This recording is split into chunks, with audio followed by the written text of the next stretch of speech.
So itong pinapakita ko naman sa inyo is yung isa pa namin ready for occupancy na inner lot dito sa Estancia Enclave. Sorry ha, medyo maingay lang po kasi inaayos yung kalsada. Ayun, so this is the unit. Ayan po, this is block 9 lot block 9 lot 3. Ano, ayun, block 9 lot 3. Second to the end lot. So ito po yung daan niyan, diretso dito. Then this is the phase gate. Katapat po ninyo yung amenities like yung adult pool, kiddie pool, clubhouse, multi-purpose hall, playground, basketball court, and church. Kaya kung naghahanap kayo ng pinakamagandang phase dito sa Estancia Enclave, ito po yung pinakamaganda actually.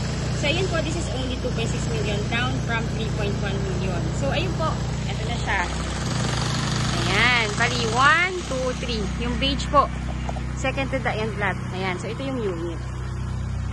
Pag tinurn over yan, complete finish na po yan. Ayan, so ano po, ito po yung ano natin. Ayan yung unit. Hindi ko na po kayo may papasok dito sa loob kasi nga po number 1 po, nakalock po yan. Ayan. So ayun po. Ayan ma'am.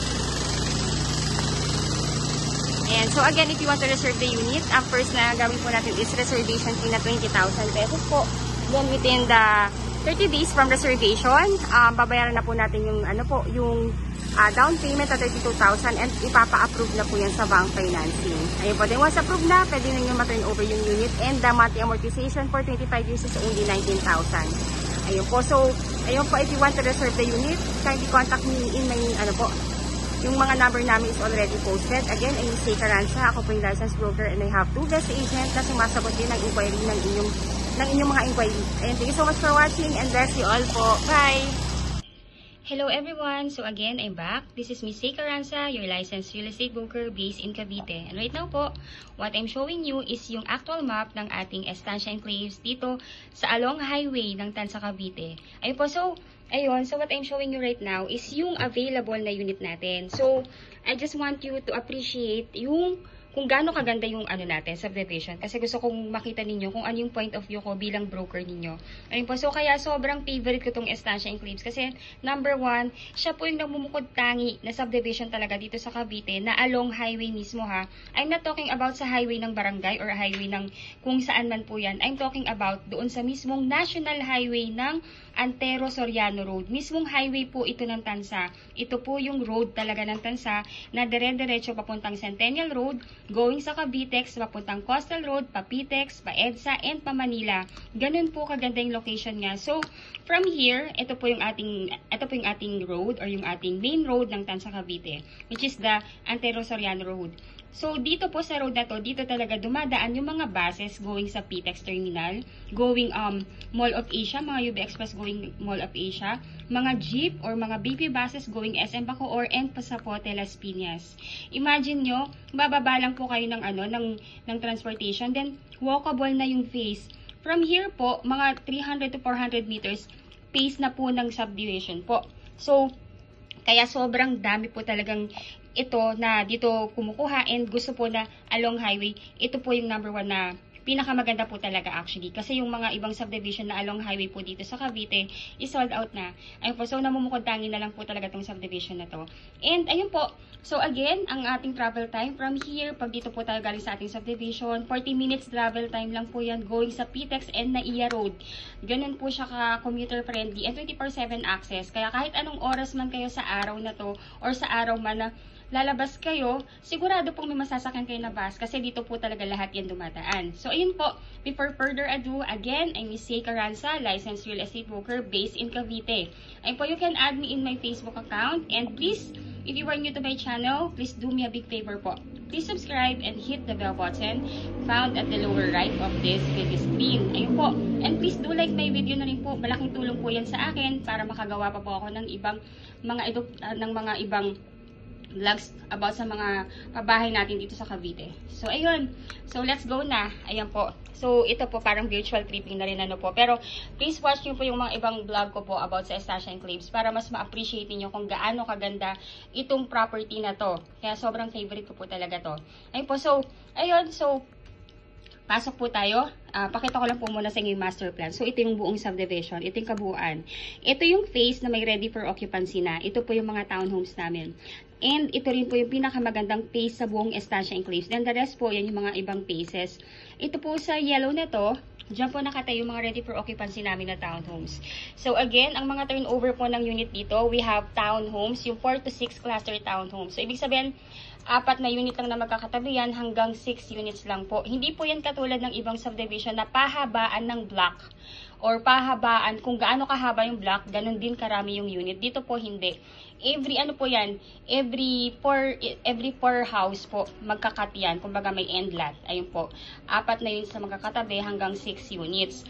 Then, ayun po, so may townhomes po dito at merong duplex or twin homes. Parehas po yun, pag tinurn over, complete, finish with tile. So, ito naman po, itong townhomes natin, pag tinurn over po yan sa inyo, meron na po yung vinyl tiles, meron na yung vinyl tiles sa ground floor, may vinyl tiles na rin sa second floor, and yung ano po, and yung stairs po, naka-wood stairs po yan.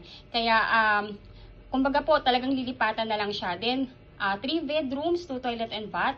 May 1 car garage with provision for laundry area and dirty kitchen. Sa likod po yun.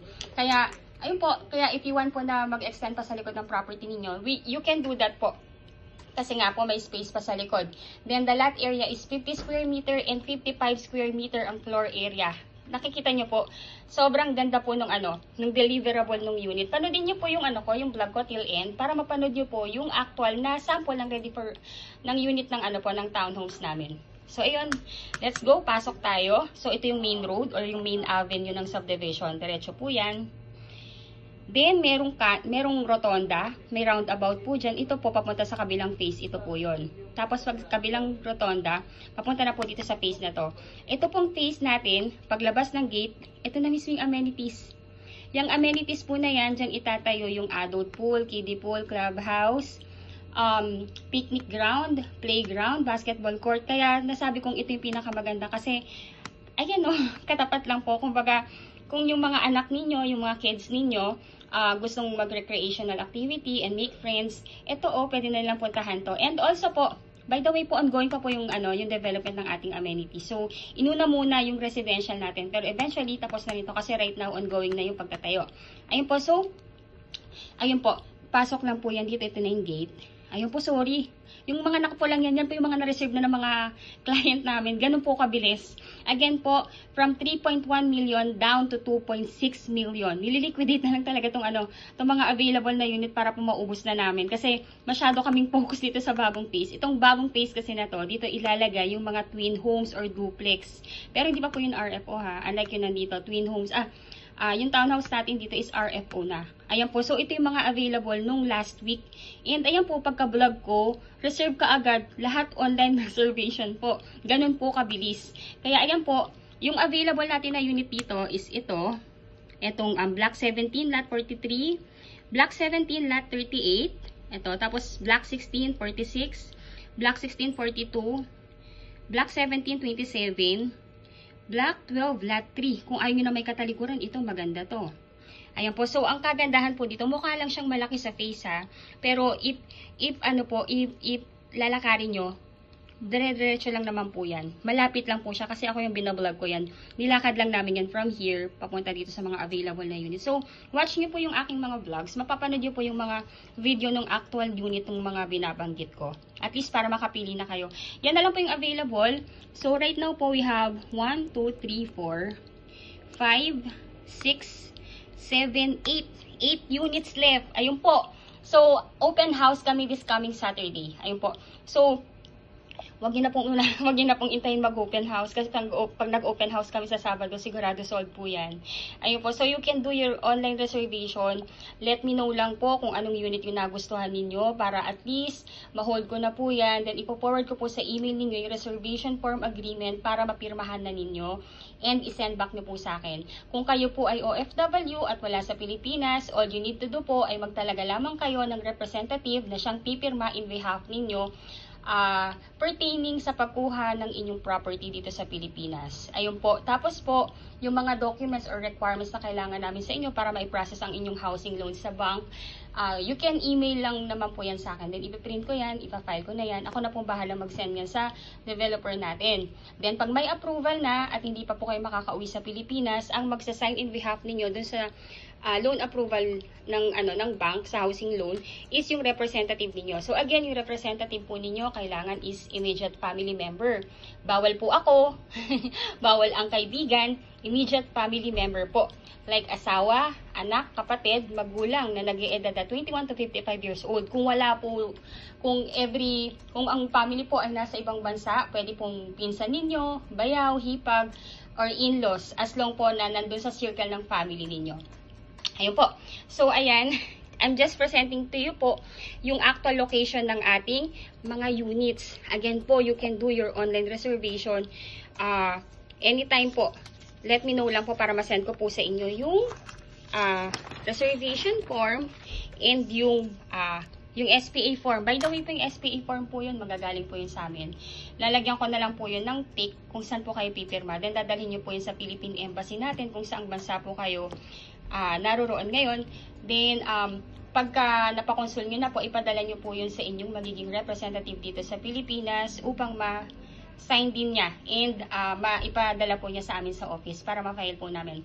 Pero if ever man po na magkakaroon kayo ng hassle or medyo nahihirapan po kayo sa pagpapakonsularize, let me know po. Baka pwede natin gawan ng paraan yan dito sa Pilipinas. Let me know lang po. At least matulungan namin kayo sa part na yon.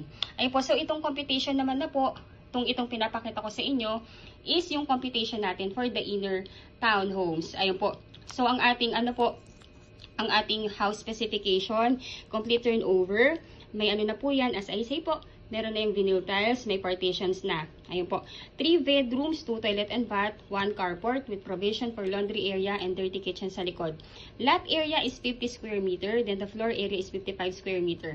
Ayun po, sorry to say po, ubos na po ang ating end lot at corner lot. Ayun po, so ito na lang po yung natitira talagang unit natin.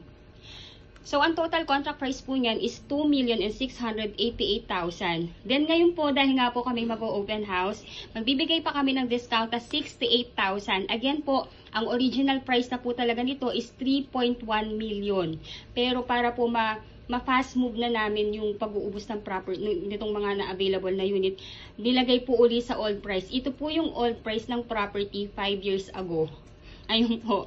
So, 2.6 million po siya before. Ngayon, dahil mag-open house po kami, unahan po ito, magbibigay pa kami ng discount na 68,000 pesos less sa total contract price. So, ang magiging total contract price na lang is 6,220,000.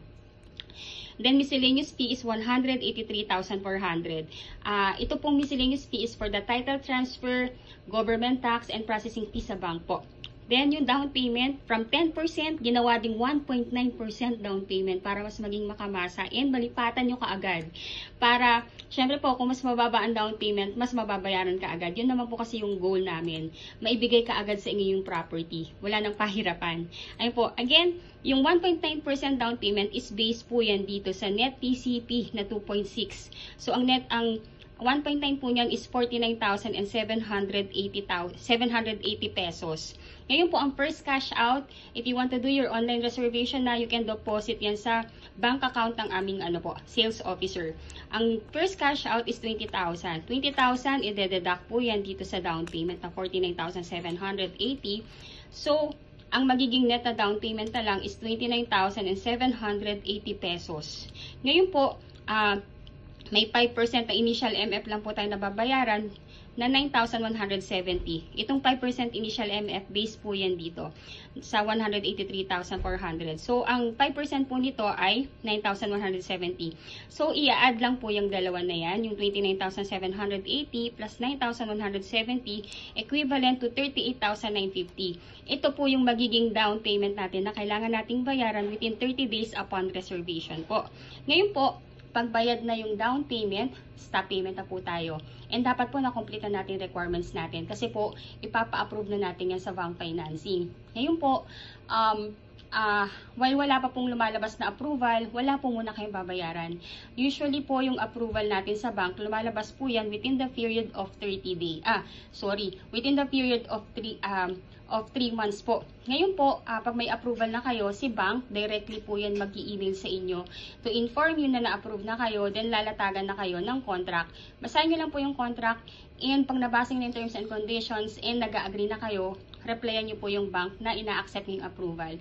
Para yung magiging representative ninyo dito sa Pilipinas, bibigyan na po siya ng date for loan contract signing po. So, ayun po, ngayon po, pagka nakapag-loan contract signing na po yung inyong representative, hihingi naman po ng go signal sa inyo si bank kung ipapa-loan release yun na po sa developer. Ngayon po, pag na-loan release na po sa developer, yung loan po, mag-i-start na rin po kayo ng inyong loan, ang inyong monthly amortization kay bank. Ayun po. Then, pag na-receive na rin po ni developer yung loan proceeds, hingi naman siya ng 30 days sa atin or sa inyo po para for the unit preparation and acceptance ninyo ng unit. Yun na po yung magiging date din ng inyong loan, ng inyong house turnover po. Ngayon po, pag nakapag-loan release na, bali po, ito po yung magiging monthly amortization natin. Bali, kung gusto nyo pong i-maximum na 30 years to pay po, ang inyong magiging monthly amortization for 30 years is 20,138.77 centavos. Ngayon po, yung required income na kailangan na mag-reflect sa inyong job contract or certificate of employment at payslip is at least nag-gross po kayo ng 68,834.35 centavos. Kung gusto nyo naman po ng medyo mas shorter term, meron din po tayong 25 years to pay. Yung 25 years to pay po, that will be 19,397.77 centavos. Ngayon po, kung gusto niyo po ng mas shorter term pa, there is also 20 years to pay. That will be 21,277.72 centavos. Then for 15 years to pay po, is 24,667.12 centavos. Then kung 10 years to pay naman po ang gusto ninyo, that will be 31,865.81 centavos. Then for 5 years to pay, that will be 54,342.85 centavos per month. Ay po, so ito po yung mga options niyo for the monthly amortization kung ilang years niyo po gustong bayaran yung loanable amount po ninyo. Ngayon po, pag na-approve na rin po kayo and nakapag-loan contract signing na kayo, babayaran niyo na rin po itong miscellaneous, itong move-in fee na 15,000. Itong move-in fee po na ito is para po yan sa application ng Meralco at ng water po ninyo.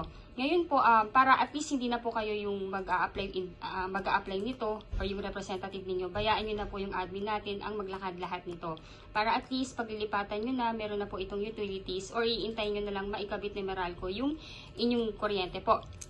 Ayun po, so again, if you are an OFW at wala sa Pilipinas, all you need to do po ay magtalaga lamang po kayo ng inyong representative na siyang pipirma in behalf po ninyo sa pag-acquire ng property natin ninyo dito sa Pilipinas. So again, ang representative po ay dapat immediate family member. Hindi po pwede ako, hindi rin po pwede kaibigan. Dapat po immediate family member like asawa, anak, kapatid, or magulang na nag-eedad ng 21 to 55 years old. Ngayon po, kung ang family po ay nasa ibang bansa na rin, pwede po kayong mag-assign ng inyong pinsan, bayaw, hipag, or pamangkin. Basta po nasa loob ng circle ng inyong family and makikita, magre-reflect na kaipilido nyo siya or ng inyong asawa. Ayun po. So, again po, ayun po. Bali po, ang inyong magiging requirements as an OFW client po, 2 valid ID with 3 specimen signature, husband and wife if married. Then marriage certificate if married, birth certificate plus Senomar if single. Then number 3, 1x1 ID picture or selfie picture with white background, husband and wife if married. Then TIN ID ninyo, husband and wife if married. Ngayon po kung wala po kayong TIN ID, meron po tayo ditong contact na pwedeng doon tayo magpagawa. Ayun po. Then number 5, latest job contract or latest COE with compensation po. Then latest 3 months payslip, visa, permanent residence ID, oath of allegiance, proof of dual citizenship or any that is applicable. Any of this po. Kung kung citizen na rin kayo sa bansang pinagtatrabahuhan po ninyo ngayon. Then number 8, latest arrival and departure stamp. Yun po yung nasa passport po ninyo. Then number 9, SPA form. Itong SPA form po na ito, manggagaling po yan sa ating developer. I-email ko po yan sa inyo kasabay ng reservation form. Ngayon po yung SPA form, ipiprint nyo po siya, then pipirmahan ninyo, then dadalhin sa Philippine Embassy kung saang bansa po kayo ngayon. Then isasend nyo po yan, yung original po mismo, sa inyong representative para mapirmahan din niya. And isasend po niya via LBC sa aming opisina, or pwede rin po siyang magsadya sa opisina namin para personally na maibigay po niya yung SPA form. Ngayon po, kung isa rin po kayo doon sa mga kababayan natin na medyo nahihirapang magpa-consularize sa Philippine Embassy because malayo or walang time or ayun po or for any reasons po, let me know po. Check natin, baka pwede natin gawa ng paraan yan dito sa Pilipinas. Sabihan nyo lang po ako kung ano yung hindrances. Let's see, baka kaya naman natin gawa ng paraan yan dito. Ayun po, so may requirement din po yung inyong magiging representative dito sa atin sa Pilipinas. So number 1 po, 2 valid ID with 3 specimen signature nga. Then latest POV or proof of billing like Meralco or water or internet bill. Dapat po nakapangalan po sa inyo yung proof of billing or doon sa inyong magiging representative. Kung wala pong nakapangalan na billing sa kanya, pwede po siyang magpagawa ng barangay certificate na nagsacertify sa kanya na doon siya nakatira, or kung nagre-renta po siya doon sa tinitirahan niya ngayon, magpagawa lang po siya doon ng letter na nagsacertify na doon siya nakatira. Ayun po. Then, lagyan lang po ng signature ng landlord and mag-attach lang po ng 2 valid ID. Ayun po. Then, di ba nabanggit ko po dito na ang down payment is payable within 30 days from the reservation. Ngayon po, ang reservation fee kasi pwede pa ninyong i-deposit through online sa aming bank, sa aming sales officer. Pero ito kasing down payment na total of 38,950 ay dapat po naka-ano po yan, dapat po ay naka-manager's check. So ito pong 38,950, kung ipapadala nyo po yan sa bank account ng inyong representative or yun po sa inyong representative, i-request na lang po ng inyong representative na gawing manager's check po ito. Bali, 2 manager's check po yun. Sa unang manager's check, ang ipalagay po is itong 29,780. Then yung second na manager's check is 9,170. Ngayon po, ang dapat po na nakalagay doon sa pay to order is yung pangalan ng developer natin na si Raymoland Lands Inc. Ayun po. Ganun lang po. Ganun lang po kasimple yung pag-acquire ng property natin dito. So, first, inquire po kayo sa akin. Second, reserve the unit. Third, comply natin requirements. Fourth, intayin po natin ang inyong housing loan approval. Then fifth, housing turnover na. Ganun lang po. So, let me know po kung naiibigan nyo na yung property natin. Anong block, anong lot. Para ma-hold ko po kagad yan. Again, open house kami this coming Saturday. And 68,000 down payment discount. Ay, 68,000 discount yung maliles pa dito. From 3.1 to 2.6 na lang siya. Then may 68,000 discount pa. Saan pa kayo? Unahan po talaga tayo dito. So again, I'm Miss Say Carranza, licensed real estate broker based in Cavite. And if you are new to my channel, please do me a big favor po. Please subscribe and hit the bell button found at the lower right of this video screen. Add nyo po ako sa Facebook para makilala nyo rin po ako. Thank you so much for watching and bless you all po.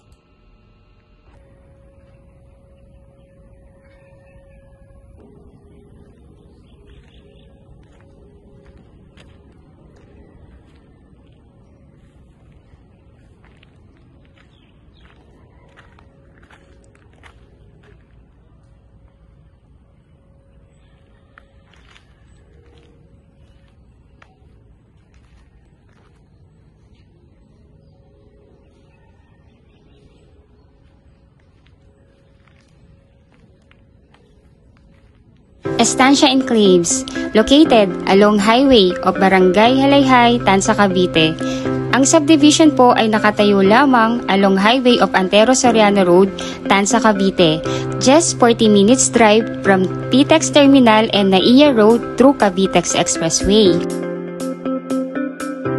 This is a few units left, kaya kung nais nyo nang mag-reserve, kindly text and call me or add me in my Facebook para masendan ko na po kayo sa email ninyo ng reservation form at ma-fill upan ito. At ma-send nyo din po sa akin ang mga documents or requirements na available ninyo on hand. At kung kulang pa naman po ang inyong mga requirements ay maaari namang to follow po ito. Pagka-fill up po ninyo ng forms at pagka-send back po ninyo sa akin ng inyong reservation form ay maaari na po kayong mag-deposit ng inyong reservation fee sa bank account ng aming sales officer. Paki-screenshot na lamang po ang inyong proof of deposit upang ma-file at mabigyan kayo ng receipt. Any day po ay maaari kayong mag-tripping o ang inyong representative.